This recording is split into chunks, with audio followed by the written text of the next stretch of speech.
Hello and welcome once again to Renoites. This is the podcast where I, your host, Connor McQuivy, talk with folks from the Reno area about all of the important issues that face our city, talk to some politicians, talk to some business people, talk to people from the arts and culture community. Today, I'm talking to Benjamin Castro, the Executive Director of RISE. RISE is the Reno Initiative for Shelter and Equality. Ben and I had a great conversation about the origins of RISE, all of their different projects, and the issues facing the unhoused population here in Reno. Before we get to the interview, a couple quick notes. I would love to hear your feedback on this episode or any other. Please shoot me an email. My email address is Connor, C-O-N-O-R, @renoites.com. You can also find me on Facebook and Instagram. This is a brand new podcast, so I am really excited to hear your feedback and make sure that it is the best it can be. Also, if you haven't subscribed to Renoites yet on your podcast app of choice, please do that. That is how you will know when we have new episodes. As I said, this is a brand new podcast, so I'm still figuring out our posting schedule, but there will likely be new episodes every Tuesday and perhaps some bonus episodes along the way. If you find us on your podcast app of choice and click subscribe, then you'll automatically be able to download and listen to new episodes. And last but not least, leave me a review. If you enjoy the show, please find me, especially on Apple Podcasts, and leave a positive review, some good feedback. That will help other listeners find the show. And if they see those good reviews, they're more likely to listen. And on a more personal note, thank you so much for the support so far. This is a brand new project, but it has been so rewarding and so fun.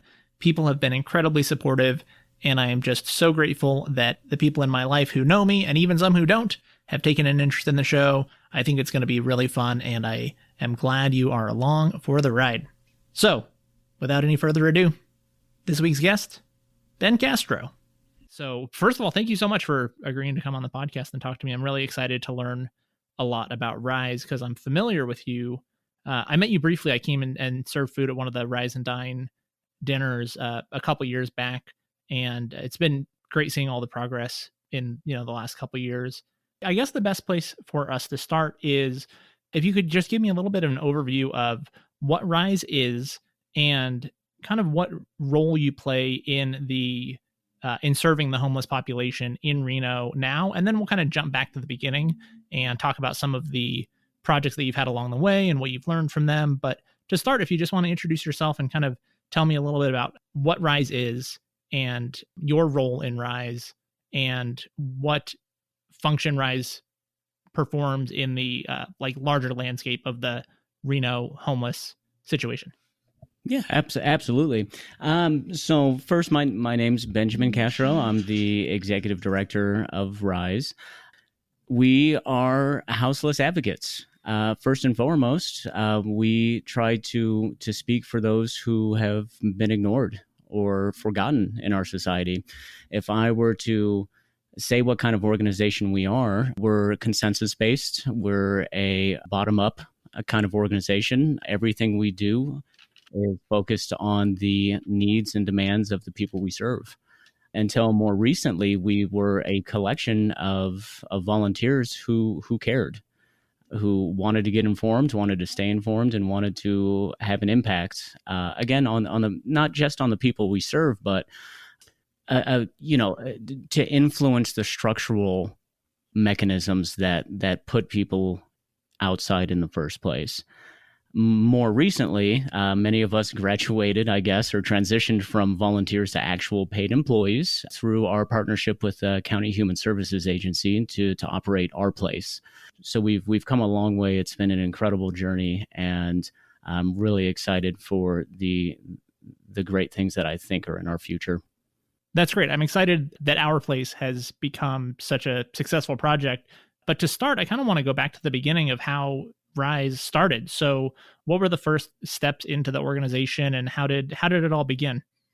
This organization started about 10 years ago. Our flagship operation was the Rise and Dine project, and I can tell you a little bit about how that started. So it was early to mid 2011. People are gearing up for election time. So me and some friends, we were younger then. It's crazy to think that that was almost a decade ago now, but we were active in the community, doing all of the civic engagement things that people do. Registering people to vote, trying to get petitions signed, trying to have influence on politics and those structural changes in that conventional way. In our outreach efforts, we had met a person, a houseless brother, and I won't use his name, but he had gotten really excited about our passion, our vision for social change, for justice, for an equitable world, a world that we thought was fair. So he started volunteering with us as well. And then, the election comes and goes, or we start winding it down, like our work is done. And when it was time for all of us to go home, he kind of said, well, what's the next step? What do we do after this? We said, well, there is no next step. That was it. We're done now. And now we all go back to our lives. And he had told me, and he had told us, it's great that you kids have this vision of a world that's fair and just. And, I'm sure the work that we did will have an impact, but people need tangible help now. They don't need an idea. They need food. They need new shoes. They need bus tickets. Like, they need the basic necessities, and they need them right now. So he had quite literally dragged me down to the 4th Street shelter by the ear. He said, I'm taking you to dinner. You have to see this. If you're so concerned about the people we're trying to help and you've never been down here, then I'm taking you down here. So he took me down to the 4th Street shelter. And at the time, there was a group called the Loving Hearts Club, and they were serving dinner in the parking lot. And it was my first experience with the Community Assistance Center. And it's pretty shocking the first time you go down there, and it can be pretty intimidating. I mean, there's, 300 plus people all standing in line trying to get something to eat. And he had walked me down the line, and he's, pointing out people that he knows, and he's saying hi to folks. And he tells me, these people down here get a really bad reputation for being, trespassers or drug dealers or thieves or all the negative stereotypes that you hear about our unsheltered neighbors. And he had told me that, the people who are committing those sort of crimes, the people who are committing those sort of actions, they're the ones who are afraid to stay outside. They're the ones who will do anything they can to not wind up in this place. He said, these aren't those people. These people would rather hurt themselves than hurt anybody else. So for me, that was kind of an eye-opening experience. And then afterwards, we went and talked to the founders of the Loving Hearts Club. They were still serving dinner out of their truck. And I'd kind of asked, so how do you do this? Who are you working for? What program are you with? How does this work?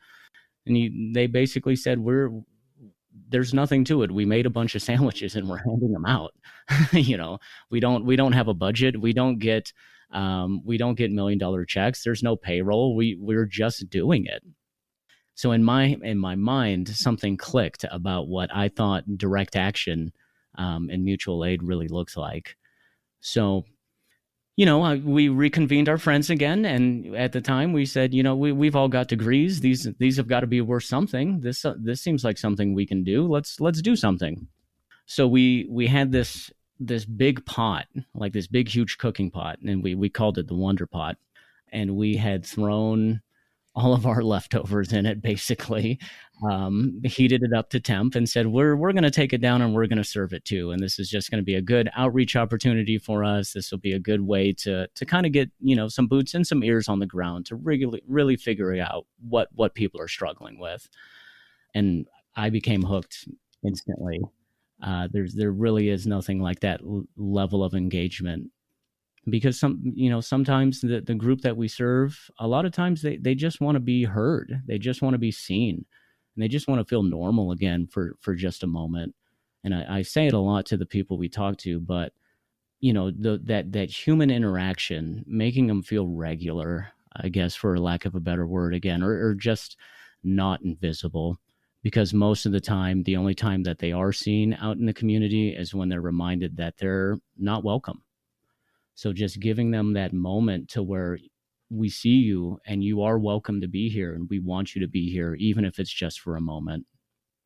So in any case, it didn't take us long. At the time, we were serving out of my apartment kitchen, so it didn't take us long to figure out serving meals for 400 people in a kitchen built for two is not going to last very long. How do we expand? How do we grow? The first thing we did was, well, let's get incorporated because that makes us look official, right? People like accountability, they like transparency, they like to know that we will be transparent with what we're doing. And then after that, we had a decision we had to make. Do we put the project on hold and start pursuing USDA grants, or start pursuing like a soup kitchen kind of model, like the Catholic Charity St. Vincent's program, which is an amazing program? Um, do we pursue that model, or what are our alternatives? Because we can't keep coming out of pocket like this every week. It's just not sustainable. And it was actually my wife at the time. Her idea was, since we're so dedicated to this line of work, and since we're so kind of hooked on this direct engagement and this direct action, I bet there are other people out there who would really enjoy this experience also. So we put out an ad on Craigslist that said, "Hey, we're going to be down here on Saturdays at 5 o'clock, and we're bringing, a crock pot of chili. And if you want to bring your favorite recipe and you want to share, you're welcome to join us, and we'll set up another table, and we'll all break bread together. And please invite your friends, and please join us." And the response from the community was nothing short of overwhelming. And honestly, that has been our model ever since for the last 10 years. That's great. Do you think that making it easy for people to participate was a key to having Rise and Dine be so successful? Because I know a lot of people have general concerns about the homeless population and they want to know how to help, but they don't necessarily know what to do. Or like you said, it can be intimidating for people who haven't had that much interaction with the unhoused population. So do you think that by making it kind of just friendly and inviting for any regular person to just bring on down some food made that an easy on-ramp for people who weren't actively involved in helping to actually take some action? Oh, yeah, absolutely. And thank you for that. One of the things that we always say is that there's a lot of people out there who want to help, that want to get involved. And you don't need to tell them what to do. You don't need to tell them how to do it. All you need to do is give them permission. Just tell them, yes, yeah, you can do that. And because we're doing it, so having that, like you said, that easy on-ramp to where here's an easy way to get involved. And it's kind of funny, as the project grew, of course, in the early years, our measurement of success was, as long as everybody got a plate of food, we'll call tonight's dinner a success. And we had a lot of unsuccessful nights, especially in the early years. And especially as the lines continued to grow throughout this whole time. But as we started getting more and more regular volunteers, our metrics for success started to change. I mean, first it was, of course, if everybody who wants a hot plate gets one, and even seconds, that's great. There's enough food to go around. That's our metric for success. After that, we had determined, the whole point of this direct engagement is to change the perception of the people that we're serving and eliminate the stigma of poverty. So now how do we influence the people who are coming down to help? Because of course everybody has this negative stereotype of what people are experiencing homelessness looks like. And in our culture, we have this kind of like Puritan ethic thing to where if you're poor, then you somehow deserve it. So how do we challenge that stigma? How do we make our neighbors relatable again? So then we turned into, if we can get a new volunteer to join us every week, then that will be our new measure of success. And then it grew into, if we can get that person to sign back up again and to join us again, then that's going to be another measure of success. So having the participation rate of our volunteers and having them return, and then really using this opportunity as a platform to talk to them about, here are the struggles that our neighbors are dealing with. And it's, I've seen it happen time and time again where somebody will be down there serving, and they'll recognize somebody in our line. They'll recognize somebody who that they used to go to school with, or who used to be a neighbor, or who used to be a coworker. And it really is kind of that aha moment to where it's, this sort of thing can happen to anybody, you know? So that started becoming our new mission too, to where it's, we won't be able to affect change unless more and more people recognize that this isn't any sort of personal choice that people are making. It's a systemic issue. And the more that people engage with the population, the more that they'll realize that, you know, the system that we have doesn't work for everybody. I know that at the Rise and Dine dinners, at least the couple times that I participated, there was also the free market. So there was a table set up with essential items. When did that come into the picture, and how does that kind of fit into the Rise and Dine and move you beyond just serving food to other services? Yeah, absolutely. So the free market was our second pilot project that complemented Rise and Dine. So we would serve them in tandem. As more and more volunteers started returning, you know, and the whole goal again was that we wouldn't have to facilitate every interaction. We wouldn't have to dictate every movement. We would provide space for people to organically make their own connections.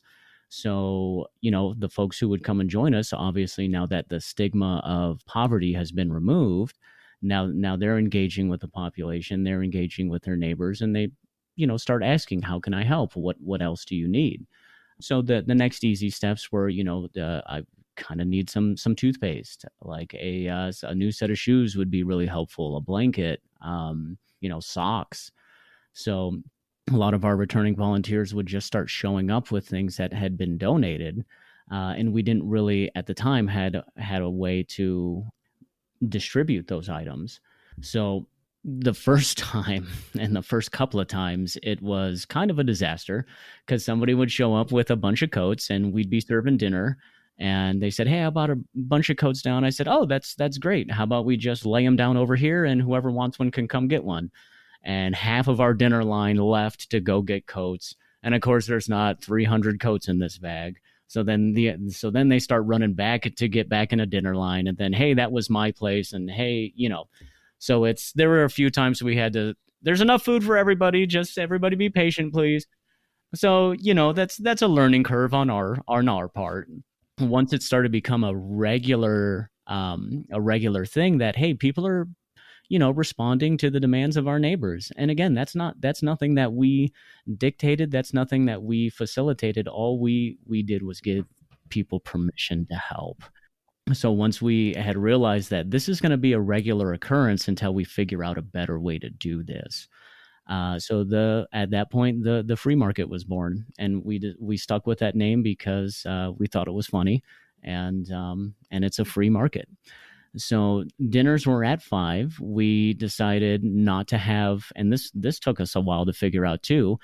Let's not start the free market and Rise and Dine at the same time. Because then people have to choose which line they're going to stand in. And it's, again, it's a little bit chaotic, and it's not a fair choice to present to people. We extended our hours of operation. The free market will start at 3:30, and then dinner will start at 5. So that way everybody has an opportunity to go through, grab their hygiene items, you know, like razors, combs, toothpaste, toothbrushes, socks, feminine hygiene products. And then from there it was, hey, if you have clothes to donate, we can sort through those, you know, get them organized. That way people aren't digging through bags looking for their size. We can have it pre-organized for them. And I have some really fun pictures from years ago to where we had put everything on hangers and we were hanging them up on the gate. And people would come in and have the opportunity to kind of shop around and grab what they need. And, you know, this population, our neighbors, I really have to say, they're some of the most generous people that I have ever met. You know, they would come in, they would grab what they needed, and then somebody else would come in behind them and say, oh, do you have any more larges? And it's, no, that was the last one. And you would see that person just say, here, you take it. You need it. It's okay. I already got one, but you can have it. So just seeing that mutual support and that mutual respect, with our neighbors and the people we serve really was inspiring. So that is how the free market was born. That, hey, food is one of those everyday basic necessities, but there are also these other necessities that people need, and there's a way to do it. There's a way to provide or support those needs, and that is dignified. So what was the process going from Rise and Dine to moving more towards sheltering? Because that's a big part of what you do now, is actually providing shelter. So where did that transition happen, and kind of what was the next step going from just serving food and then providing those kind of essential items to actually working on getting people sheltered? The next two projects kind of go hand in hand, and then this is what kind of brought up our epiphany, so to speak. So after we had kind of smoothed out all the rough edges of Rise and Dine in the free market, that, hey, things are going well, everybody's getting fed, we're getting new volunteers and returning volunteers. We've got a healthy supply of toothbrushes and socks and razors, and people are just responding to the need, and this is fantastic. What else can we be doing? What else do our people need? So we had sent out a survey. We had collected responses for, I want to say, 2 weeks, just to, hey, what else? What are the struggles you're dealing with? What else can we help you with? How can we improve, etc. And at the time, I was kind of naive. I was thinking like, oh, they want more dessert options, or, oh, there's not enough salt in the chili, or, hey, what about, blue Gatorade in addition to red Gatorade? Just really, really kind of, first world problem stuff. So I was naive in thinking, oh, this will really, really give us the feedback that we need to fine tune this machine. And everybody's response was, I need housing. I need a secure place to sleep at night. Many of them were either afraid of sleeping inside the men's shelter or the women's shelter, or they were former guests who had already timed out. So they were kind of stuck in this loop of going into the shelter, timing out, staying outside for a month or two, and then getting back on the list and going back in. And they were stuck in this cycle. Every time I'm outside, I can't save up enough money to get inside, and every time I'm inside, by the time I get out, I go through it on rent within a few weeks or a month, and then I'm back outside again. I need a stable place to be that I can afford, so that way I can focus on my next steps. So for us, again, we kind of read all the results and said, well, and yes, there was, I like brownies. That was in there too. So as a team, we analyzed our data and said, okay, well, let's take a look at the housing market, and we're all inside, right? I can afford my apartment. This was back, by the way, when they were still going for like $700 a month. So this was pre-housing crisis, but we were right there. So, again, okay, well, why is this so difficult for people to get inside? What are some of the issues that we're experiencing? At this time, we had also built up a large volunteer base of our unsheltered neighbors as well, that, some of them for years, who every Saturday we would be there. They would help us set up. They would help us break down. We started picking them up on Saturdays and bringing them back to my place to help us, organize and cook, and really just getting involved. So we had asked them, so what are the struggles that you're dealing with? I mean, you're extremely intelligent. You're extremely capable. Why are you still stuck outside? And one couple that I do have their permission to use their names is David and Melly. David said, well, here's some of the issues. One, I'm not leaving. He calls her Mama. He says, I'm not leaving Mama behind. We like to stay together, and there's no couples option. I don't want her to go in there by herself, and she doesn't want to go in there by herself, so I stay with her. So there was the first barrier, that there's no couple options. The second one was that they had two small animal companions. They had two small dogs. They said, we can't bear to part with our dogs. Like, these dogs have been with us before we were outside. This is some of the, we can't abandon them now. It's not their fault we're homeless, or unsheltered rather.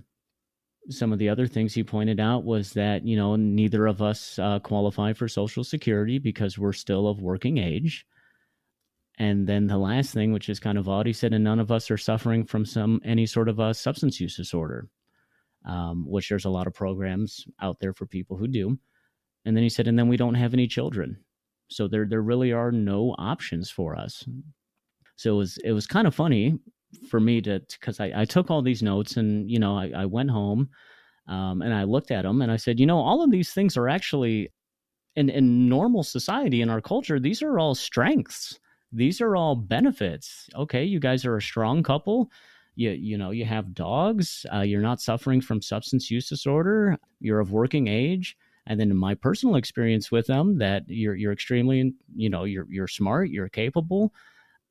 What are the other barriers? Why is this such an issue? So I came back to the tracks and I found them again and I said, I'm confused. I still don't get it. Are you working? Is it just too hard to find work? And he was working. He was working odd jobs here and there. And he said, here's my problem. When you're living outside, you work a job and mama stays and she watches the camp and everybody knows that this is our spot and nobody really messes with us. But you save up a few $100s, you get, $600-700 saved up, and you're really trying to save up for a down payment on an apartment and the application fees and the last month's rent. And he's like, I need to save up, roughly $3,000 to be able to move in somewhere.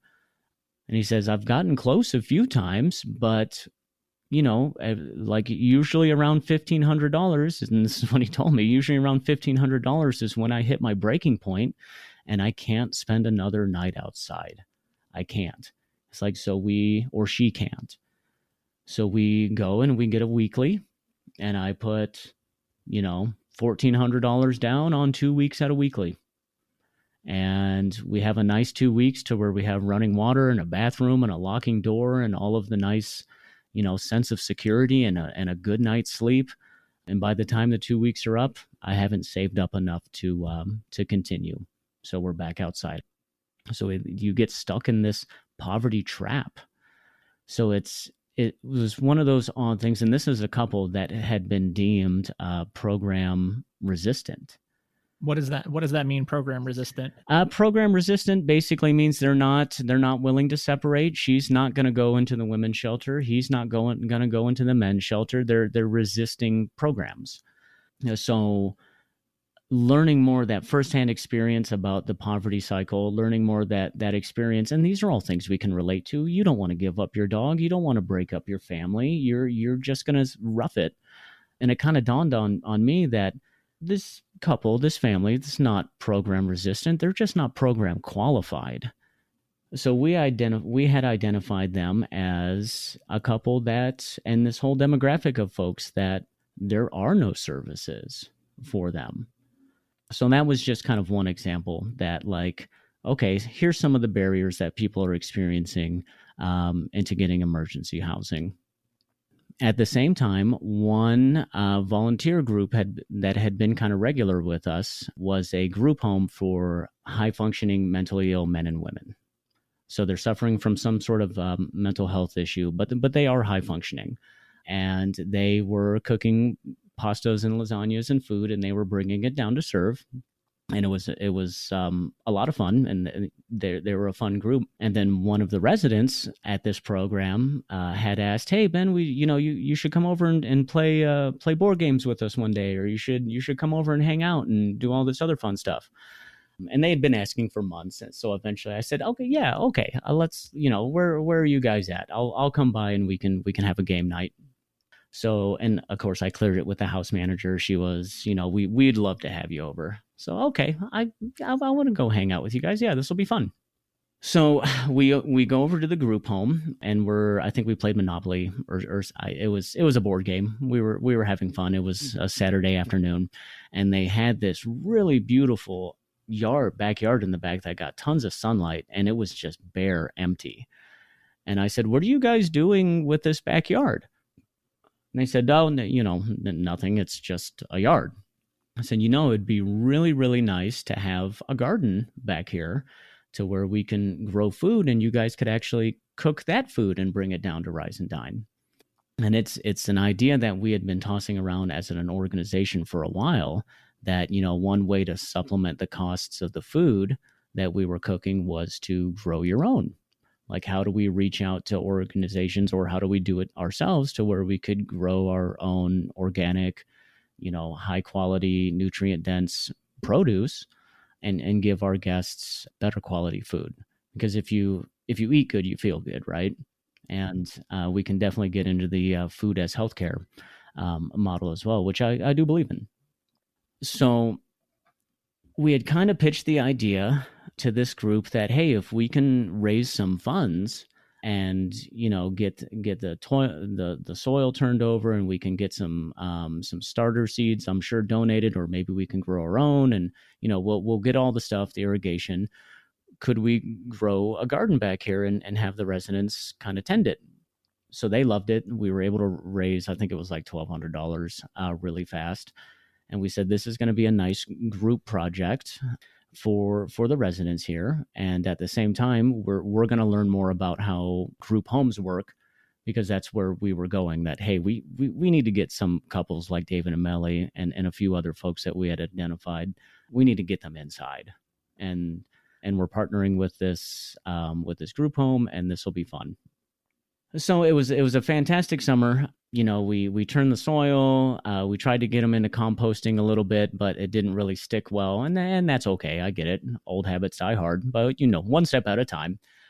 I remember one of the fun things.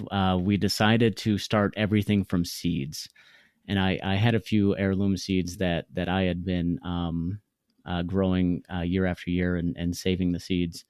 So we had a decent seed stock, and we decided, we're gonna grow the seeds, and this is gonna be your pet, your pet plant, until it's time to transplant it outside, and then we're gonna watch it grow. So with a lot of the young men here, one of the things I remember telling them, and I know this is maybe kind of cheesy, but it stuck out in my mind, when we were, everybody was picking which plant they wanted. Do you want a zucchini? Do you want a pepper? Do you want a tomato? Which one of these things do you want? So everybody was kind of picking their own thing. And we had set up the soil pots. And before we put them in, I remember telling them that in this seed exists the will to live, just like all living creatures. And even in Nevada, which has the harshest conditions, the smallest life expectancy, just really, really unimaginable odds, this seed still has the will to live, just like you. And even in these harsh conditions, with a little bit of love and attention and care, not only will it live, but it can thrive, just like you. So far, so good, man. Am I just kind of rambling, or? No, this is great, because like I said, I am familiar with Rise, but I didn't know the history and the story, and that's really what I think a lot of people probably have a similar experience with our unsheltered population, where they're aware that it is a topic of discussion. They hear these general ideas around homelessness and what is the city doing and what are these organizations doing, but they might not actually know the stories behind it or how these organizations started. Getting the origin story and why it matters, I think, is really important for a lot of people who just haven't heard it before. Yeah, thank you. And it's weird to even think that we have an origin story, because things move so fast in my mind. I'm still just kind of like, yeah, we serve people food, and we just try to help, and we listen to people, and we believe them. And now it's like, oh, we've been doing this for a long time. I guess there is a reason that, and it's weird because I've seen so many people come and go, to where it really is like that's going to be the next, that guy's running with it, or that team's running with it. They've got it. They're going to be the next, and then 4 months later, hit a wall, burnout. Mm-hmm. Did you have any challenges like that as you kind of got started? Were there roadblocks that you ran into, or unexpected situations that came up during Rise and Dine, or the free market, or any of these earlier projects that you worked on with Rise? Did you ever have those times where things didn't go at all like you expected, or you were like, oh crap, this isn't going to work out the way that we thought? Oh, yeah, absolutely. I mean, there were many times where we thought that the Volunteers of America were just going to lock their gates one day and we just wouldn't be able to get in.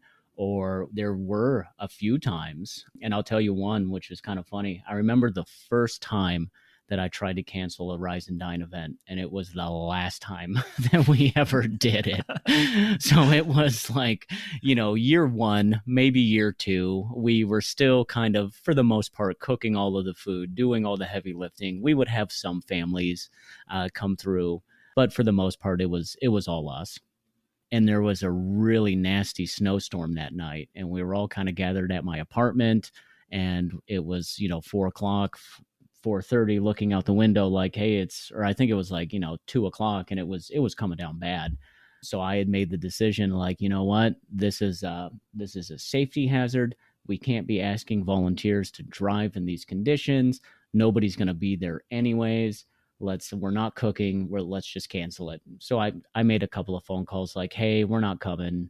And they said, yeah, neither are we. I said, okay, cool. So I had told my operations director at the time, and it's real fun. When you start your own company, you get to give yourself all these fancy names. So it's like, hey, you're the operations director now, buddy.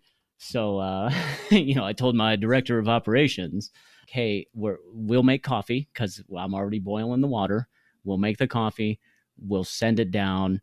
If you don't mind just going down there and, letting the few people who probably do show up in the snowstorm, like, hey, sorry, here's a cup of coffee. We're not coming. And if any random volunteers do show up, just let them know, it's canceled. Because in my mind, I'm thinking, there's no way. There's no way. It's a blizzard. So he takes off at about 4, and we're still hanging out at the apartment, and it's 5:00, and then it's 6:00, and then it's like 6:30, and I'm calling him, and I'm like, hey man, are you okay? It's still pretty bad out here. Please just let us know you're safe. Let us know everything's okay. And he doesn't come back until 7. And we're like, what, are the roads that bad? Is everything okay? He said, yeah, the roads are pretty bad. He's like, but we are never, ever, ever doing that again. I'm like, what happened, man? He said, I had to serve 300 people coffee and tell them that food was not coming by myself, man. And of course, I'm like, of course our guests showed up. They live here. They live in it. Of course they showed up. This is dinner time. That they don't really have an option, do they? So at that point, I felt awful. We all felt awful. And then it was, okay, rain or shine. If our guests are going to be here, then we're going to be here with them. Was that kind of a turning point where it was, okay, this is a project that we're doing that we aren't necessarily 100% always there all the time, and it turned into, oh wait, we have a real obligation to this community? Yeah, absolutely. When before it was still, and again, I think this was like year one, to where it was, no, people depend on this, and if you're going to do it, and you say you're going to do it, then you better do it. And if you're not going to do it, then step aside and let somebody else. But honestly, for us, if we don't, there is no one else. So somebody has to do this. And if we're this concerned, and if we're actually, if we're going to be about all the things we say we're about, and we have the means to actually do something about it, then why not us?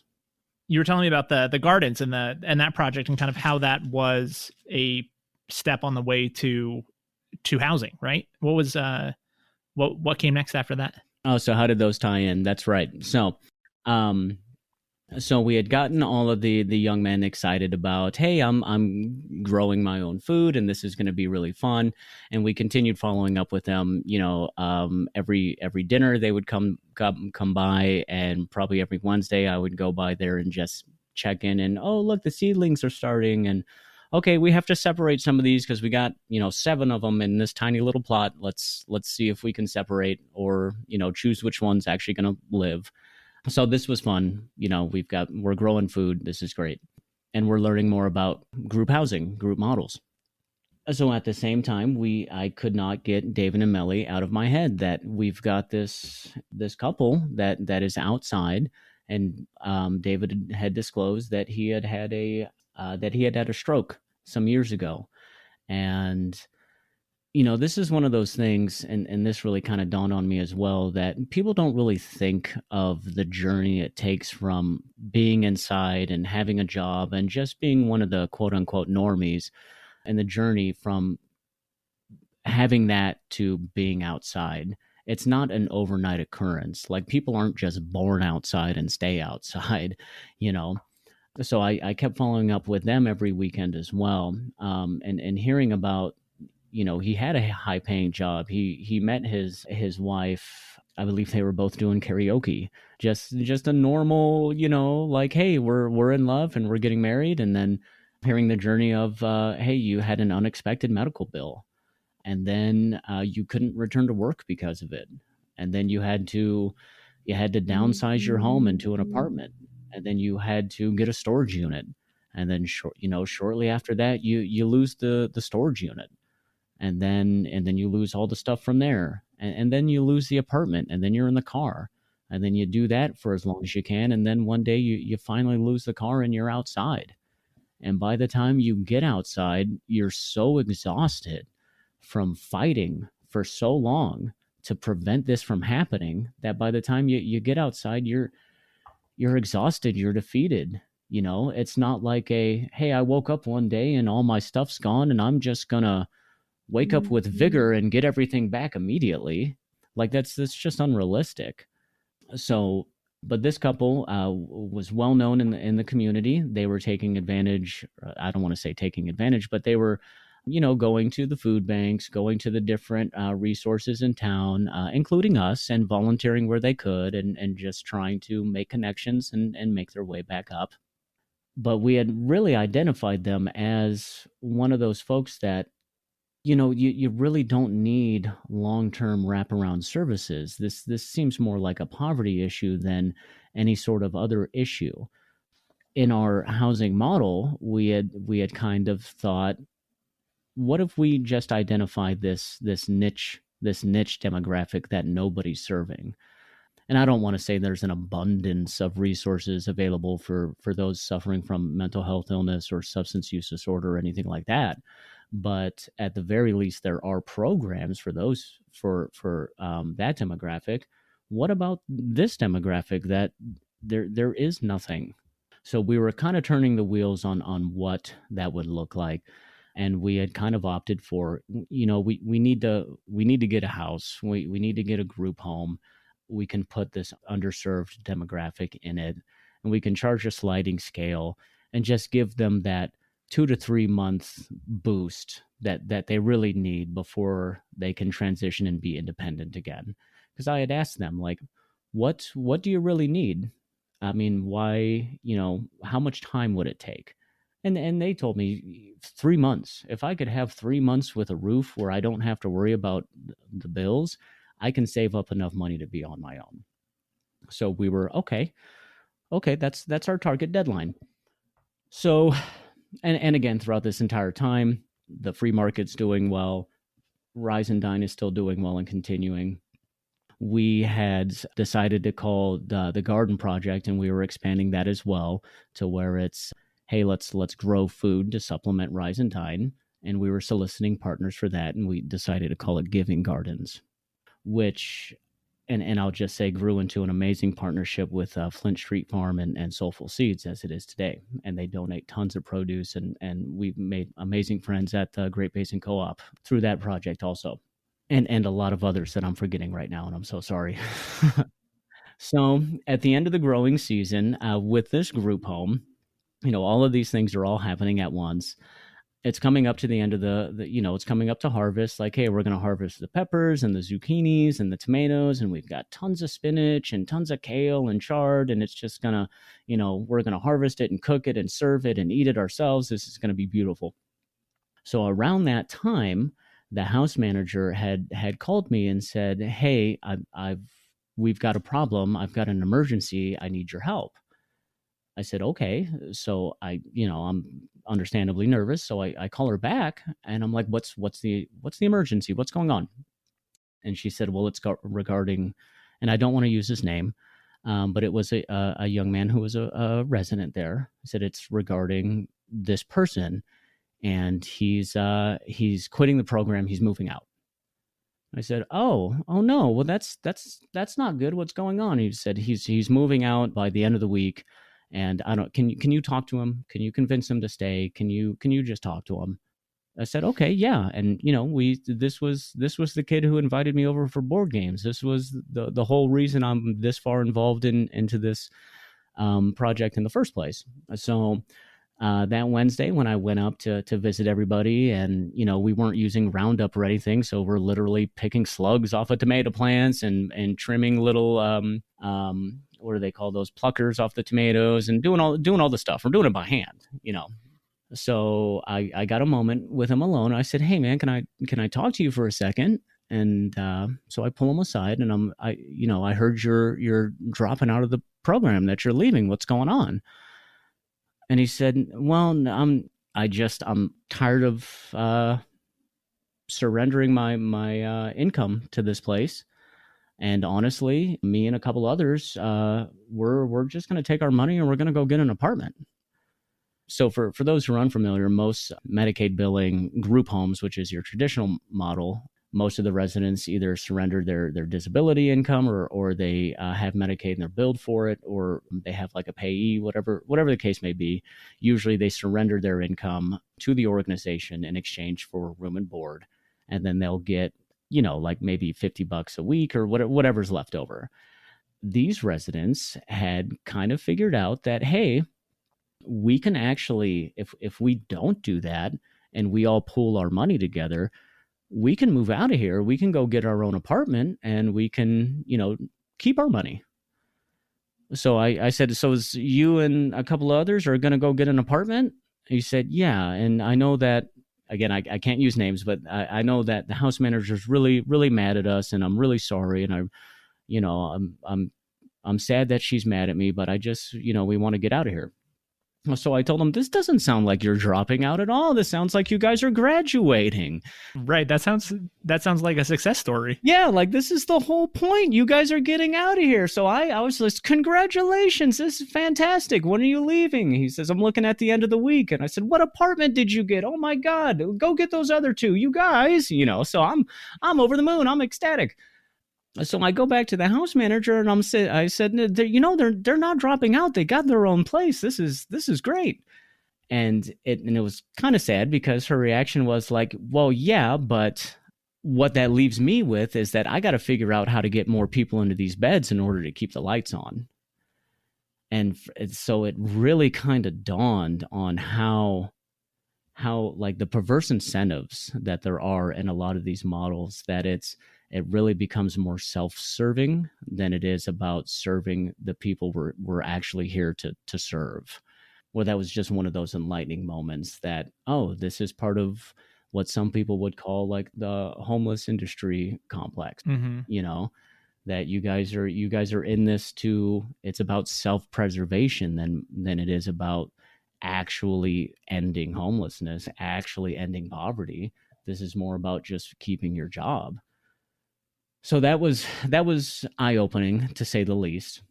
And again, I'm not mad at her. I'm not mad at any of these organizations. I get it. But it was definitely like, oh, there are a lot of incentives for you to keep people here than there is for you to transition them out. So in any case, that kind of sat with me anyways for a week or so. But I had asked this group of young men that, hey, can we throw a party for you? I'd like to throw a barbecue. I'd like to harvest a lot of this fun stuff. We can make some salsa. I'll bring over a barbecue, and a cooler full of sodas. And can we have a graduation party? And I got, the house manager's permission and everybody else's permission. And this was, like the day that they were going to move out. So that day, and I think it was a Friday or a Saturday or maybe a Sunday, it was some years ago. So I brought the team together. The Rise team brought all the residents. We had a party in the backyard. We were having a barbecue and playing music and just really celebrating the fact that We've got some people who are graduating.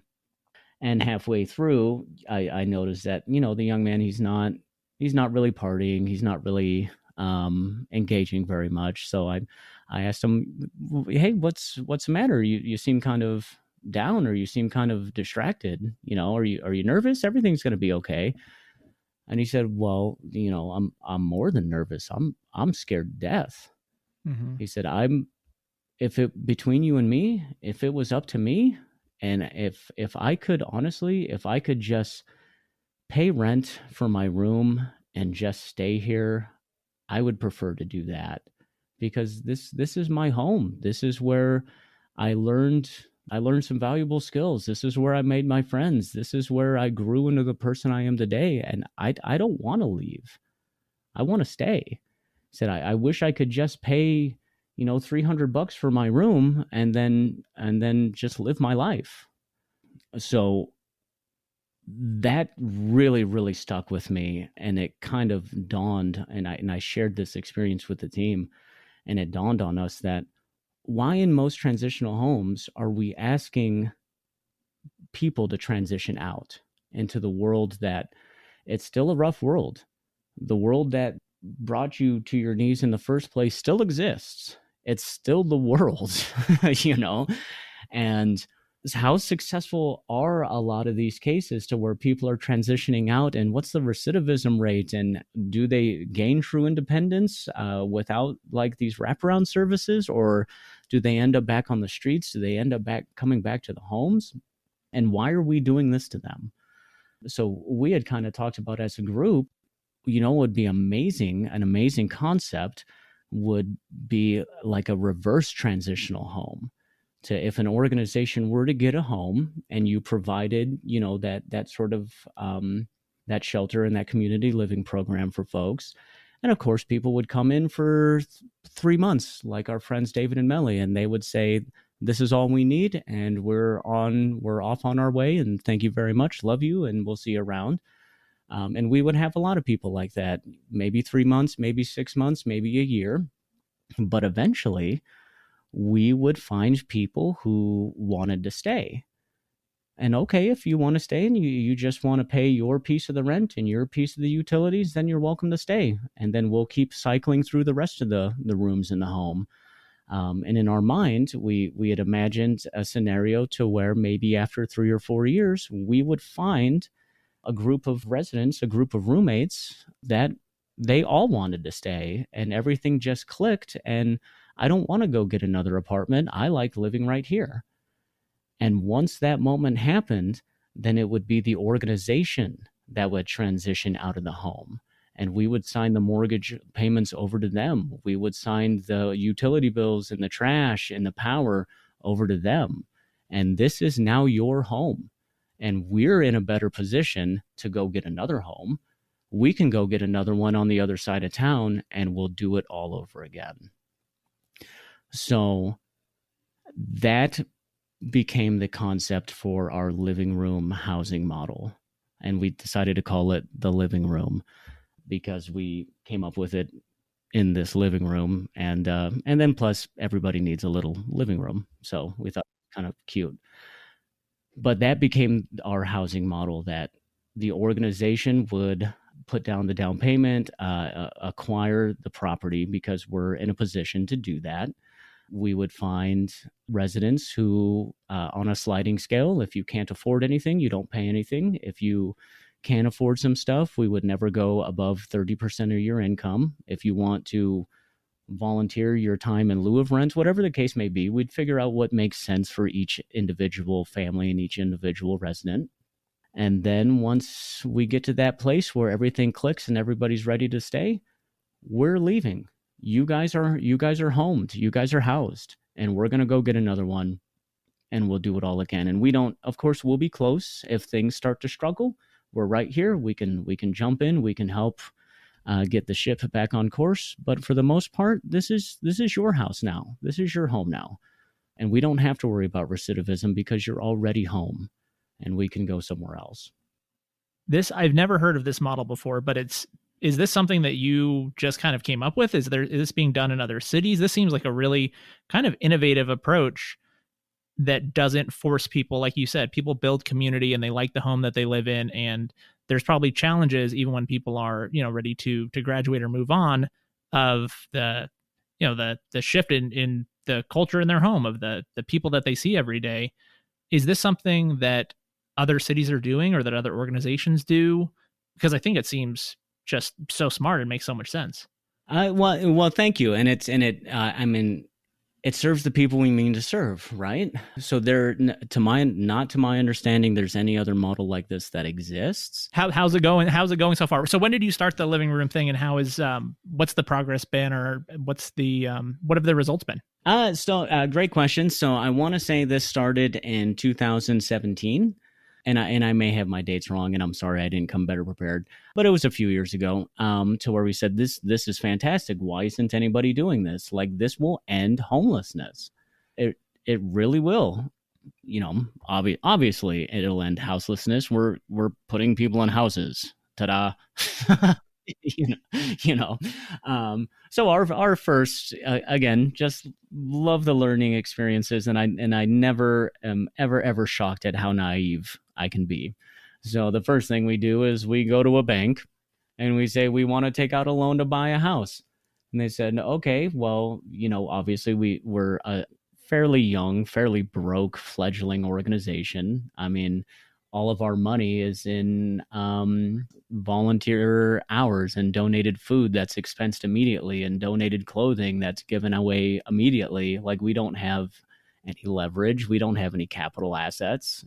We might have had thousands, if not like tens of thousands, if not hundreds of thousands of labor hours and donated food and donated clothing and hygiene products transferred through our hands, but it's going directly to the people who need it. So in any case, we go out and we take out a loan, or we try to, like, hey, we would like to apply for this house. And they said, okay, well, you don't have a lot of money to put down. I think we had like $20,000 at this point saved up. And they said, what's your revenue source? How do you plan on paying the mortgage? And of course, we're naive. We're going to give it to homeless people for free. So they said, that's not going to work. So of course, like, in hindsight, obviously, like, yeah, that was probably a really bad sales pitch, when, when we were trying to ask for money. But it's, we were still pretty determined, like, well, no, of course the residents would pay for it, and some of them wouldn't be able to pay for it, but we'll make the payments. We'll figure it out. It'll be fine. Like, they'll get to a point, as long as we can get them inside first, and they don't have to worry about where they're sleeping tonight, what's going to happen to their belongings, where they're going to go to the bathroom, all the data, all the things that normies take for granted. Like, where am I going to get my water today? Like, for me, I'm just going to go to the sink. You don't even think about running water being an issue. Where am I going to go to the bathroom? Is all my stuff going to be back when I get back? Like, we don't worry about these things, but these are very real, every single day challenges. So again, once we remove that constant survival mode tyranny of the moment that our neighbors are suffering from, then they'll get to a point where they can go get a job and they'll start helping us pay the bills. We're just kind of kickstarting it. Again, but nobody's that's too high risk. There's no precedent for anything like that. That's not a proven model. You're going to default on your loan. We're not giving you a loan. Well, okay, fine. Well, so what do we do, team?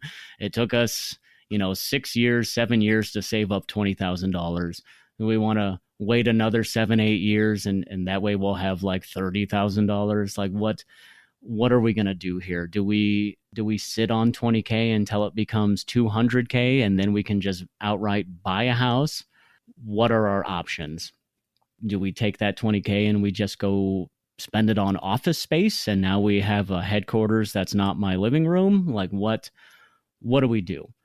And we all kind of, again, putting the needs and the suffering of our guests at the forefront of all the decisions we make.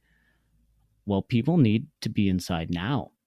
And even if it's just a few people, And to us, it may be, a drop in the ocean, but it's not a small deal to the people that get the help. So we said, okay, well, we're not going to stick around and wait. We're gonna use the money now. So we decided to get into motel vouchers and issuing rental vouchers. The first couple we sponsored was David and Melly. That, hey, we are getting you guys into a motel. We'll cover the first 3 to 4 months. You let us, obviously we see you all the time. You let us know when you can take over, and then we'll go sponsor somebody else. So that is how the Living Room Project was born. The original idea still remains, which is obvious. If we had a large enough capital investment, we could get a home and then eventually turn the payments over to the people who actually live there, just kind of like anybody else who owns a home that pays a mortgage. But for the next few years, the project really was, we are selecting people who are underserved, that there are no options, and these are the people we're going to sponsor. One thing I'll say real quick, which is kind of funny. So when we were developing ground rules for how do we choose the appropriate candidates for the living room, we had said, okay, so again, underserved or zero served populations. So people like David and Melly that are a couple that have pets, don't no drug and alcohol use, not old enough to get Social Security. Again, their problem is poverty. So we had said, okay, well, nobody with kids, because this opens up CPS issues. This opens up a whole can of worms that none of us are really qualified to deal with.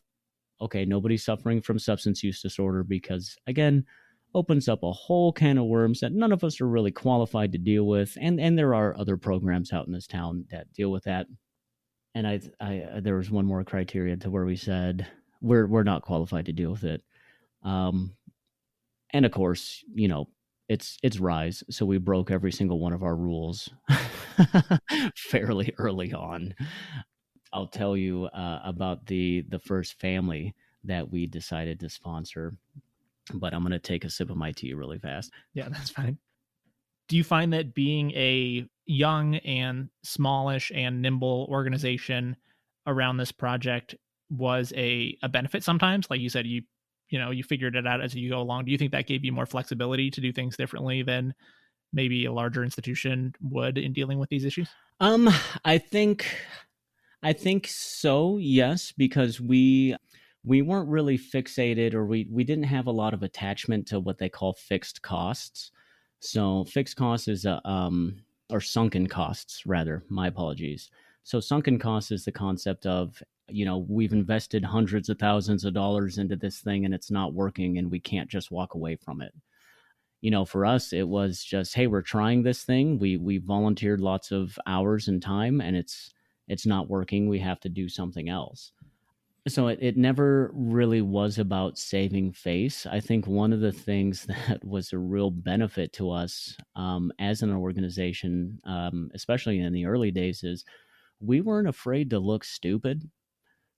We weren't afraid to fail. We weren't afraid to try something and fall flat on our face doing it, and that happened a lot. To where we would do something and it wouldn't work, or we would go to a city council meeting and start, yelling about stuff, and we would get proven wrong immediately in the chambers, and we'd go, "Oh, we didn't know that," but it doesn't mean we're not coming back. We're still coming back. And again, one of the things that I've always felt really, really proud about Rise is we're trying to put ourselves out of business. We don't want to be in the homeless service business because it's not a business. There should be no business model for this. I don't want to do this when I'm 60. I don't want to retire as in this field. I don't want this field to exist. So one of the I've always been super proud of this team for always checking ourselves to where it's, is this accomplishing our goal? Is this moving toward our goal of ending or not needing these services? One of the things that and I'll just tell you, it's kind of funny. We get asked a lot all throughout the years, what does the perfect community dinner look like? What does the perfect shelter look like? What does the perfect free market look like? What do these things look like? How do they work? What's your ideal vision? And our answer is always the same for every single one of them. The perfect dinner is empty. The perfect shelter is empty because it's not needed anymore in the community. So that's always at the forefront of the decisions that we make. What are we doing best by our guests, and how does this improve the overall homelessness and poverty demographic and dynamic in our region? So tell me about Our Place. That is the big project, right? What has the path been to that, and kind of can you describe what Our Place is and the services it provides and kind of the vision for it?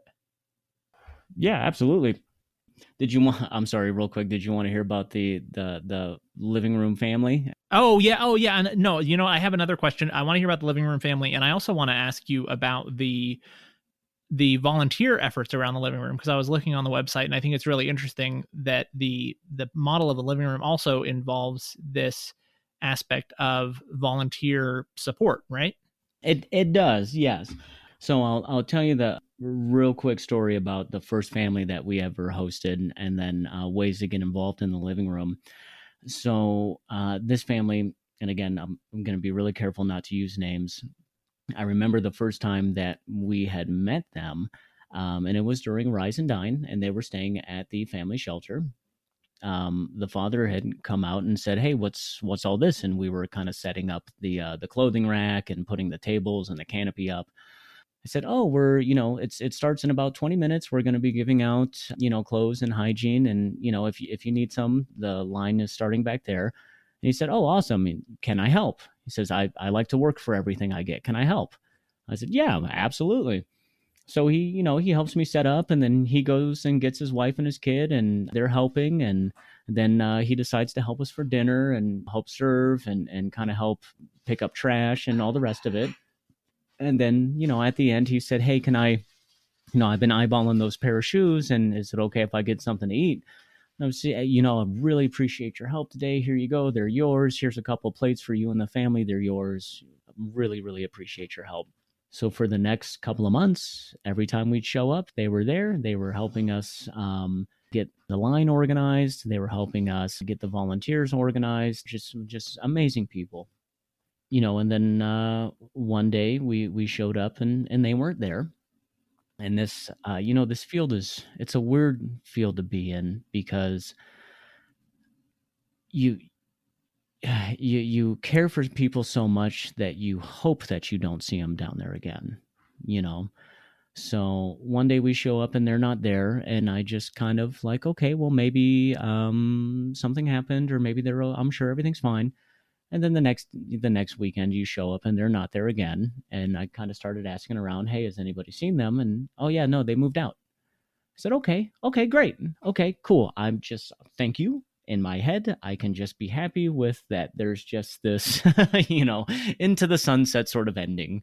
And that's what I've created for me in my head, and that's okay. So I think that was early summer was the last time I had saw them. So we're going through our summer, we're doing our thing. This was right around the time I want to say the living room was born, and we started issuing our first motel voucher to David and Melly. Towards the end of summer, setting up for the free market, and I see Dad walking through the gates and coming up. And I saw him, and I ran up to him, and I gave him a big hug, and I said, "Hey, how have you been? How are you doing?" He said, I missed you guys. I just wanted to come help." I said, "Okay, great. Yeah, we missed you too, man. How's everything?" And he kept kind of like avoiding that question. I'm like, "How have you been? How's mom? How's the kid?" He said, "They're doing all right, man. Hey, can I give you a hand over here?" So he was avoiding it, and I kind of knew it. We were busy, so I just got busy. So we wrap up dinner. We're closing up. We're saying goodbye to the volunteers, and he's helping us pack up. And then I said, all right, man, talk to me. What's going on, man? How is everything? What's going on? And he said, I just needed to walk away for a second. I needed to get away. I'm like, where have you guys been, man? He says, we've been living down by the river. And I said, oh, I thought you moved out. I thought things were going okay. And he said, well, it was for a little bit, but my employer did a background check and they found my felony, and I lost the job, and we kind of already timed out of this place, so we've been down by the river, man. I said, well, that's awful. I'm so sorry to hear that. And in my mind, I'm thinking like, we said no kids. We said no kids. We said no kids, man. Don't do it. Um, so I said, I'm so sorry to hear that. He said, yeah, it's just, my son started school this past week. I said, oh yeah, that's right. What grade is he in? And we're talking. He said, but we were just at our little place over here by the river, and he told me that, Dad, I'm talking to all my friends at school, and we're talking about our summer vacations. And, some people went to Disneyland, some people went to go visit their family. And, I told them that we've been camping, that we went camping. But, like, summer breaks over and all of my friends are home now. And when are we going home? And he said, and that messed me up, man. And I had to take a walk. And, he started choking up, and I started choking up too. So then that night, when the team got back to the house and we were unloading tables and doing the dishes, I kind of said, I kind of want to break a rule, you guys. I kind of want to sponsor this family. It's like, let me just tell you what happened. And of course, it's Rise, so they all said, yeah, let's do it. So we went and found them the next day and said, we want to get you somewhere. We want to get you guys out of here. Like, for reals, no string. Let's do it. No strings attached. Let's just. How much time do you need? It's kind of funny with that particular story. This family ended up being, the dad ended up working himself. We got him into a weekly motel, and he worked himself into being the like the handyman slash manager of that motel, which was pretty awesome. Because then whenever we needed a spot, we would go in there and say, "Hey, do you got a room for us?" And they always did. And it was a nice way to start bringing in more families and more folks that we started sponsoring over the years. So it's yeah, and that was the living room. Where we're at now, we did finally get a pretty good lease on a triplex home. I don't want to disclose the location because obviously we're hosting vulnerable populations. But the idea is that we build a team of 4. So we have our living room director who works specifically for Rise. In our experience, we've always learned that teams of 3 are the best way to get people housed. Like, you need 3 caseworkers in order to get somebody actually housed, whether it would have been a Rise caseworker and an HPN caseworker and a Hopes caseworker, which in the past had kind of been the model, or a Rise caseworker and 2 other caseworkers all working on a single family. And it's just like, that's how we get somebody successfully permanently housed. You need 3 people all coordinating and working together. The Rise living room model is a team of 4. So it's the living room director, 2 volunteers, and the 4th member is the guest, to help them realize, like, they need you can't tell people what to do. We need their input, we need their buy-in, and we need their permission to say, this is what we think would be the best course of action for you given your situation. And how do you feel? Is this something you want to do? What do you want to do? Because if it's not something you want to do, it's not going to work. So you can go to the website, renoinitiative.org. There is a section called Living Room where we are fundraising. And if you want to get more involved, our living room director's email is in there, and she can let you know. It can be anything from just doing phone call wellness checks to accountability checks. Just, hey, did you do those few things? And come on, we can do it. How can I help you? Just being available, really, to either they need somebody to talk to, they need an accountability buddy, maybe just a simple wellness check, or maybe even just a simple, like, okay, I'll go with you today. I'll give you a ride. We'll do this together. I know in times of COVID, it makes it really difficult to engage people, but that's why we tried to transition more to a do you mind calling on this person and just seeing if they've done the thing that we agreed needs to happen. So that's where we're at. Do you think that it helps giving the people that are participating in the living room project that kind of agency and decision making over what they're doing, and a support network? Is that a big part of the puzzle to creating a permanently housed situation for them, rather than just saying, hey, here's a voucher for a motel and now you're on your own? Do you think that the support, especially just, like you said, checking in and having someone to talk to, is that a big piece of the puzzle to make sure that these measures work in the long term? Oh, absolutely. Yeah, it's called housing first, not housing only for a reason. you know, most of a lot of things that people I guess don't understand or don't really think about when we're dealing with poverty and we're dealing with houselessness is the massive amounts of trauma that come with it, whether it was either early childhood trauma that led to substance use disorder as a coping mechanism, which happens. That's not everybody's story. Or there's folks that you suffered an injury at work, or you just got sick, and we don't really have social safety nets in this country. We don't in this country. People aren't allowed to be human. People aren't allowed to fail without losing everything, unless you have your own family network or your own support network. We don't have a community support network really. And if we do, it's not nearly enough. So being outside is traumatic all on its own, because all of a sudden you become an other. We have this concept or this perception that if you're out there, you did something wrong. You chose this lifestyle. You're a bad person and you're deserving of this outcome. So people treat you that way. And then even just the the task of asking for help, like, hey, can I get some help? Oh, you just wasted all your help. You wasted all your lifelines, and that's why you're just a bad person. Before we get into talking about our place, what do you think some of the methods or strategies might be to fix the issue of the stigma of the social acceptance piece, because that seems to be at the root of a lot of this? So what are the ways to fix it or address that so that it is less of a fundamental part of the problem? I mean, volunteering and engaging with the community, engaging with the people that are unsheltered, I think is the biggest way to do that. And that was the beauty of Rise and Dine. That was the beauty of all of our volunteer projects, was that you're gonna meet somebody who's gonna remind you of somebody in your life. You're gonna meet somebody who you're gonna say that really reminds me of my uncle or my niece or my cousin or my old roommate.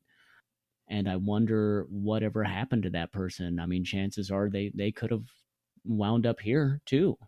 So I think more engagement, more just recognizing our shared humanity too.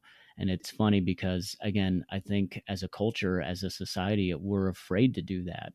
We turn the other way when we see somebody who's suffering and asking for help. We pretend that it's not happening when we see our fellow person out there.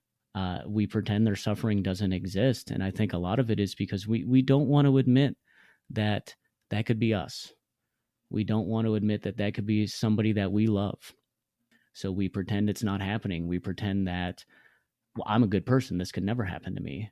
So we isolate them and we isolate ourselves from them, out of fear of the similarities that we have, because we have more similarities than we have differences.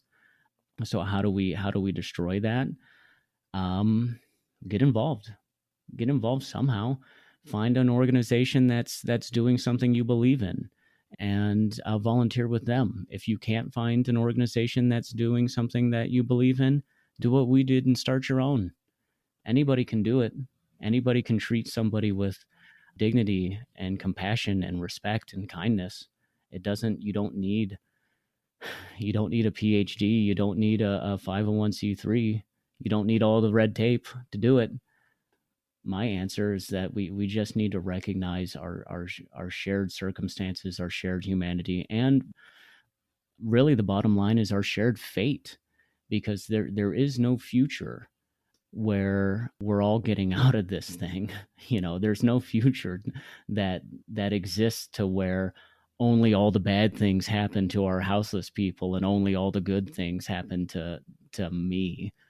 Our fates are intertwined. Our futures are intertwined. What happens to them happens to us.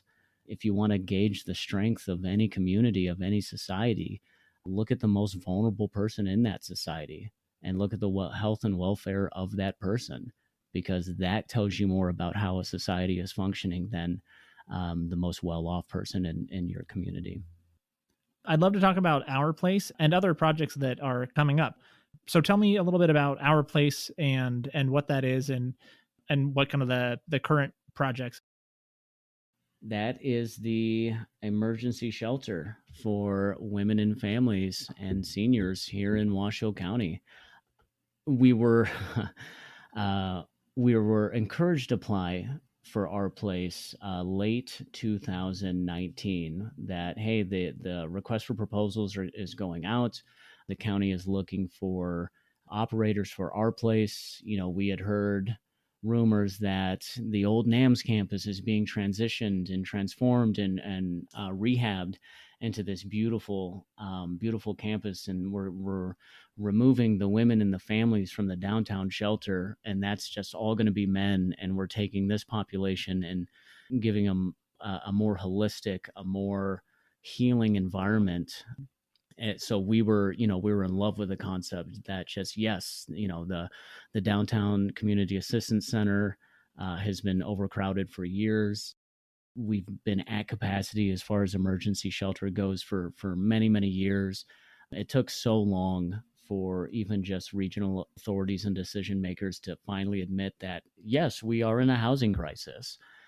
And that, yes, people are getting priced out of their own hometowns. The most vulnerable among us, those on fixed incomes, those living paycheck to paycheck, they're the ones going outside.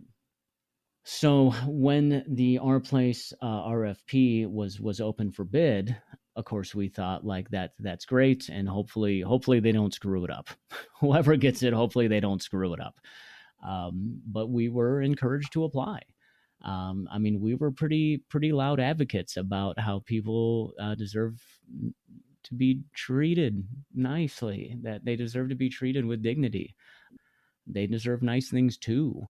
This sort of withholding items is not a motivational tactic that's working. Any case, so we said, okay, well, friends are telling us to apply. We kind of have to. We can't be that organization that complains you're doing it wrong and never write down on paper, here's how we do it. So we said, okay, well, this is how we would do it. One funny thing that I just want to share, when we were writing the RFP or the proposal, our intern at the time, who's now our family homes manager, she had kind of brought this to my attention because I didn't realize it, but we were all sitting in a room with our laptops, and we were all typing on a shared Google Doc, just all the things that we wanted to see. Whether it being LGBTQ inclusive and inclusive of trans women, or just a whole host of topics as to like, here's what we imagine it'll look like.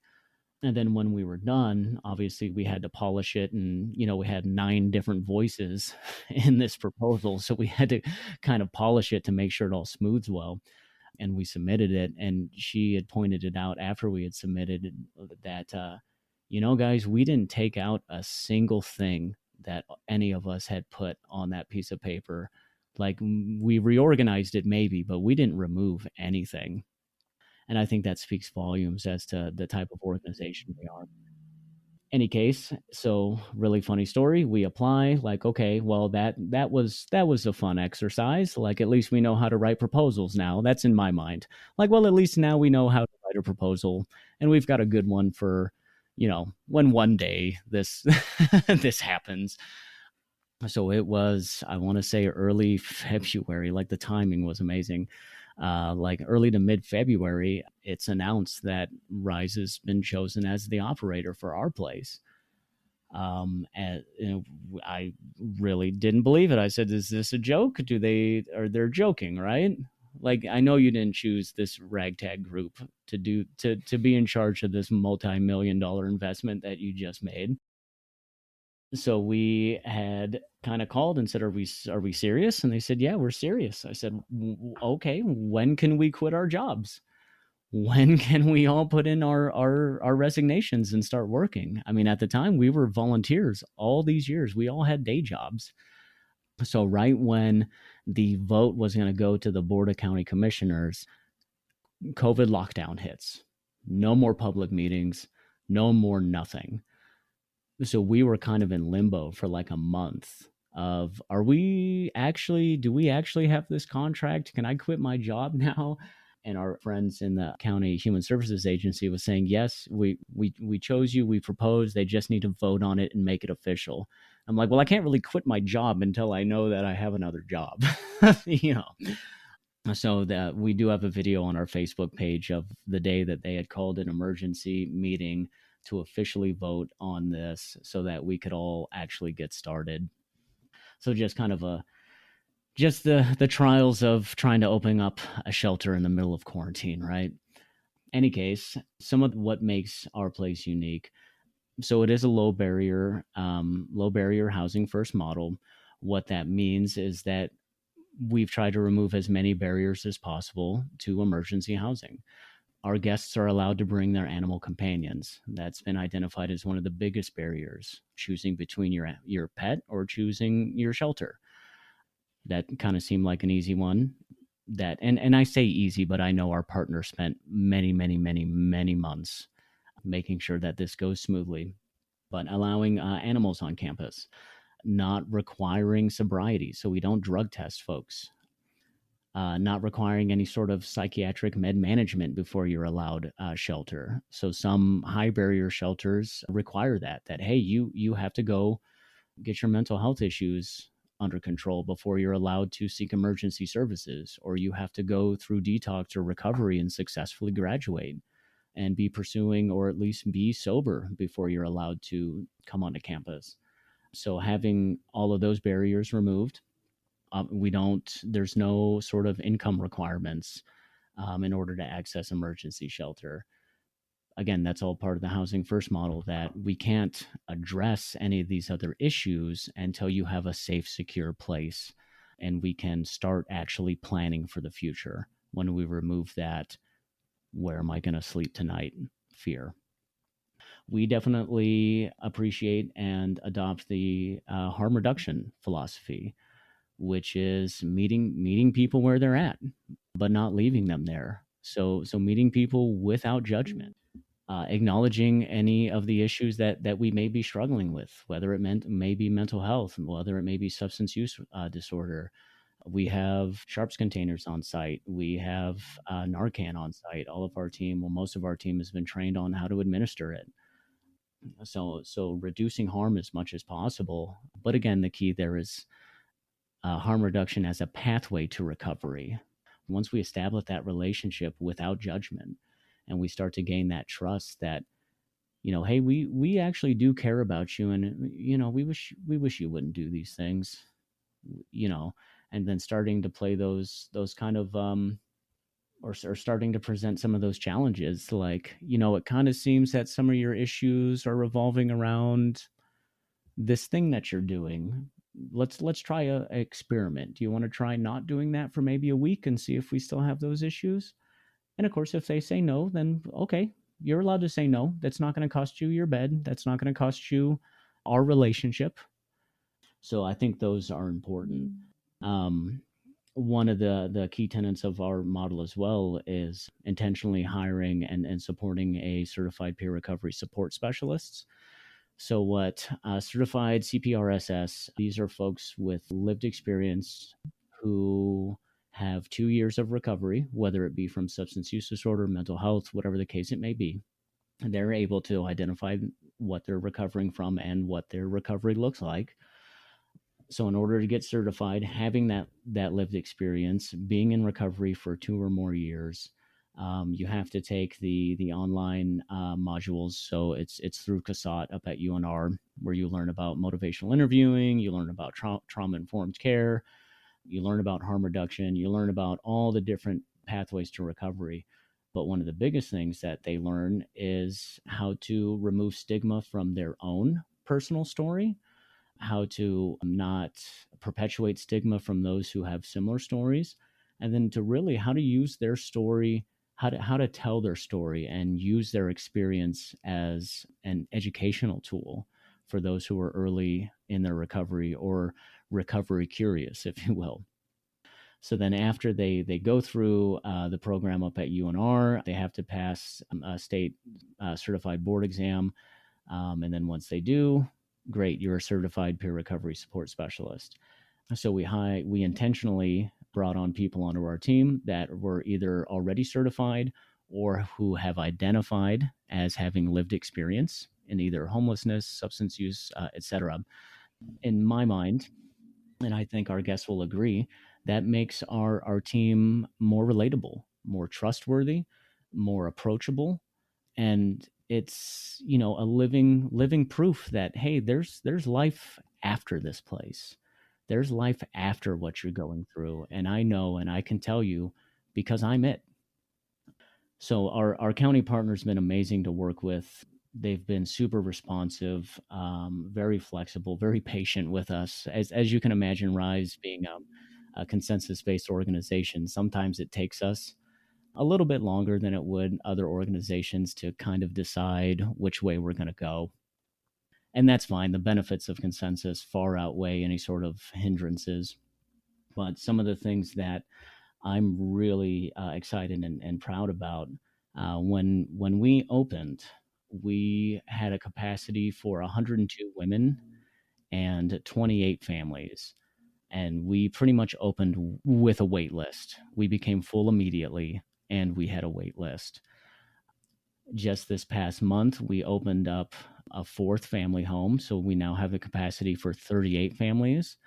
And just this past week, we opened up a second women's home, which is specific in recovery and risk reduction, to add on an additional 36 beds for women residents. So we are now at 38 families and 138 women residents. It's been an amazing journey. I'm learning a lot from our partner. I'm learning a lot from our guests, and I'm learning a lot from our team, because they're in there day in, day out, supporting our families, supporting our women, de-escalating when they get triggered, motivating them when they get depressed. I've told a few people that, again, this pandemic's been hard on a lot of people, and I by no means am saying that I've had to deal with the worst of it, because I haven't, and my heart goes out to everybody who's lost somebody through this thing, because it's been really, really bad. But nationally, domestic violence has been on the rise, substance use has been on the rise, mental health illness or mental health disorders has been on the rise. It's been really bad for everybody. But then when we take a demographic or a population who may have been suffering from those sort of things prior to the pandemic, and then you isolate them to, hey, we're not allowed to go anywhere. I mean, of course they're allowed to leave campus, but everything's closed. And we're not allowed to bring volunteers on campus, and understandably so. It's a pandemic. We can't risk exposing people to things. Like, this was like the worst possible timing. Not that there's any timing for a pandemic, but this was just really bad, bad timing. Because we get to open up a beautiful campus and have all this wonderful space to where we can have activities and groups and invite volunteers and all of the amazing friends that we've made over the years. And then, we can't show it off. We can't invite you to come in. But in any case, again, if that's the worst that we have to deal with going through the pandemic, I'll consider myself extremely, extremely lucky. Yeah, I imagine that you're excited about hopefully getting past the pandemic and being able to really make the most out of the programs, right? Absolutely. So one of the, and it was even in our proposal and the whole vision for our place, besides, and again, our county partner has been amazing to work with. They definitely have adopted and have invested the holistic approach to tackling the houselessness crisis. That, hey, people need a conducive place to heal. People need different levels of support. They've invested in case managers on site. They've invested in a therapist on site. They've invested in a nurse on site. Their caseworker to guest ratio, I think, is like 1 to 20, something like that, so that people can actually engage, personalize. But what our vision bringing to the table was that we spent a decade building up this volunteer base, this community support. And kind of like we said earlier on, we didn't have to dictate who talked to who or how things worked out. All we did was give people permission to get involved and permission to help. That's all we had to do. And then they figured it out themselves.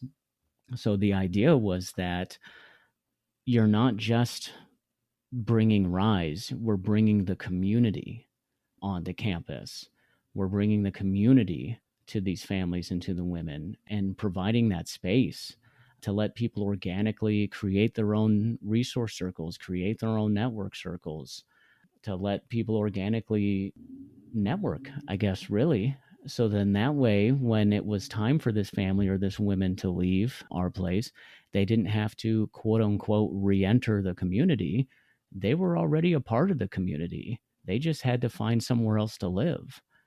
So that was kind of the whole vision of like, we're going to bring all these wonderful people that we've met, and we don't have to get our guests back into the community. We're going to bring the community to them because they're a part of our community.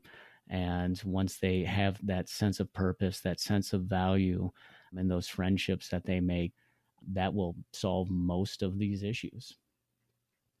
So that was kind of the idea. And yep, quarantine. Well, I don't want to keep you too much longer. I know that we've been talking for a while. I have still like a list of questions. I gotta have way more conversations about this topic. I wanted to ask about the safe camping. I know that there's a lot of conversation around that.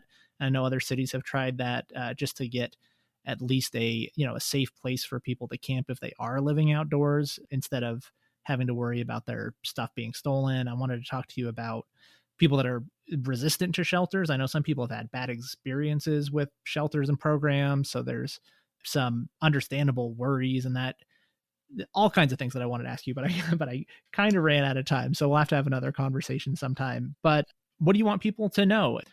How do people, if they want to get involved, how can they do so? What's a good way for them to learn more about Rise or this issue in general? And what do you want people to take away?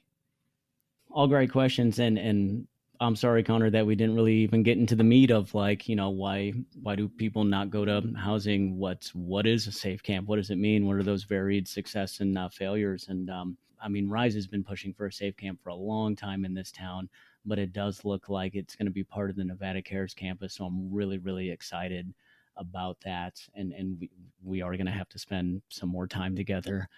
Next time, just tell me to be quiet. Just interrupt me. It's okay. No, well, I wanted to hear all the things you were saying. I think honestly, one of the goals of this podcast is to have long conversations and to get into the stories and get into the weeds on some of this stuff. So the last thing I want to do is interrupt and bring everything down to like a quick snippet of, oh, here's a little factoid about this and here's a little short story about that. I would much rather do multiple episodes where I get to hear more of the detail and have more of the conversation than try to narrow it down to fit it into a certain amount of time. That's not my goal. I'd much rather just, have another episode with you. Right on, man. Fair enough. Yeah. This was a lot of fun, and I really appreciate you giving me time to just relive a lot of everything that we've been through. That was great. So biggest thing I just want people to know, poverty is not contagious. Hunger's not a disease. it's okay to, and I don't know if it's okay is the right word, but when we bear witness to the suffering of our neighbors, that's the least that we can do for them. The least we can do is witness and recognize and acknowledge that this is painful, that this hurts. I think that's the first step, really. If we're just going to keep walking through life with our blinders on and pretending that our system and our society is not doing this to people, that's the worst thing that anybody can do. Like even if you don't want to help, at the very least you can at least pretend that it's, stop pretending that it's not happening. Other ways to get more involved, if you want to stay involved in regional politics, the Community Housing Advisory Board meets monthly. That's the regional board where they discuss what's going on along the river, what's going on with police, law enforcement on encampments, etc. So that's a public meeting that happens once a month that it's good to get involved in. Right now, the city of Reno is the main host of that. So if you go to their website, look up Community Homeless Advisory Board, the RAW meetings, Reno Area Alliance to End Homelessness. I think I got that acronym right. I'm sorry. That's another one of those monthly public meetings that happens. I want to say it's the first Thursday of every month in the morning. So all the regional service providers get together. They kind of announce what they're doing, what they need help with, etc. So those are easy ways just to kind of keep tabs on this is what's happening regionally. For Rise, I know the living room is soliciting volunteers right now for campus. We're still in a position, the Our Place campus anyways, we're still in a position to where we can't really host volunteer groups right now, which is, again, really heartbreaking for me because it was one of my favorite things about this is, just watching people, I don't know, be people to like together. It's just one of those things I really enjoy. I guess I'm a people watcher, I suppose. I don't know. But I do know that our living room project, we are accepting volunteers. That's definitely a way to get more involved. And again, you can find that on our website. The Rise and Dine project, we did put on hold for a number of various reasons, but it does look like that may be coming back soon to where we can start serving dinners again and that we'll have a space to do that. So a lot of it, I'm really excited. I got vaccinated. I'm really excited to get past this point to where, hey, we really do, we can safely start gathering and congregating again. And then when that happens, we certainly plan on bringing more opportunity to our Place residents. But safety is everybody's concern first, and we have to put that at the forefront of everything we do right now. Thank you again so much for coming on the podcast. I'm really excited about this project. Like I said, being able to have kind of in-depth conversations with people who are doing really important things in Reno. And this is such an important topic for everyone who lives in this city. So I'm really grateful that you were able to give me the background and let me know what you're working on. It's super important stuff. So again, I appreciate so much you taking the time out of what is obviously a very busy job to let us know about it. Well, thank you, Connor. I really appreciate you having me on, and I'm extremely flattered and humbled. I think what you're doing is important work. I look forward to hearing some of the other guests because we have some amazing people in this community. And keep up the great work. I'm very excited about this project too. Awesome. Thanks, Ben. Thank you, listeners, for tuning in. And thank you again, Ben, for being my guest this week. It was so great to learn so much about Rise. If you are interested in learning more about Rise, please be sure to check out their website. It is renoinitiative.org. That's all I've got for you this week. Tune in again next week for the next episode of Renoites.